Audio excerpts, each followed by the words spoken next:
उपमुख्यमंत्री देवेंद्र फडणवीस आमदारांना काम करू देत नाही असा मोठा आरोप मराठा आंदोलक मनोज जरांगे पाटलांनी केलाय। त्यामुळेच आरक्षणाचा प्रश्न कितपत पडल्याचा हा आरोप सुद्धा जरांगे पाटलांनी यावेळी केला। देवेंद्र फडणवीसांचं दुसरं काम असं आहे की ते कोणाला काम करू देत नाही, कोणत्याच मंत्र्याला आमदाराला काम करू देत नाहीत आरक्षणावर। भाजपच्या सुद्धा मेन फिटरच देवेंद्र फडणवीस हे सरकार बनिणार, याचा नट बोल्ट त्याला बशीन, त्याचा नट बोल्ट याला बशीन।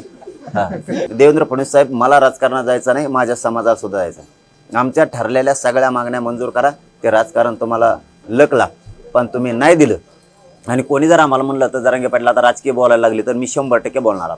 तुम्ही आरक्षणावर बोलणार नाही, देणार नाही तर मी राजकारणावर बोलल्याशिवाय सोडणार। आणि आताची मोठी बातमी, हार्बर मार्गावरील लोकल सेवा विस्कळीत झाल्याचं कळत आहे। पुन्हा एकदा बेलापूर स्थानकादरम्यान तांत्रिक काहीसा बिघाड झालाय आणि त्यामुळे लोकल सध्या उशिराने धावत आहेत। तर काही दिवसांपूर्वीच हार्बर मार्गावर तांत्रिक बिघाड झाल्यामुळे साधारणतः 2 तास या ठिकाणी प्रवाशांचा खोळंबा झाला होता। आता पुन्हा एकदा तांत्रिक बिघाड झाल्यामुळे हार्बर मार्गावरील लोकल सेवा पुन्हा एकदा विस्कळीत झालाय। तर बेलापूर स्थानकादरम्यान हा तांत्रिक बिघाड झाल्याचं कळत आहे।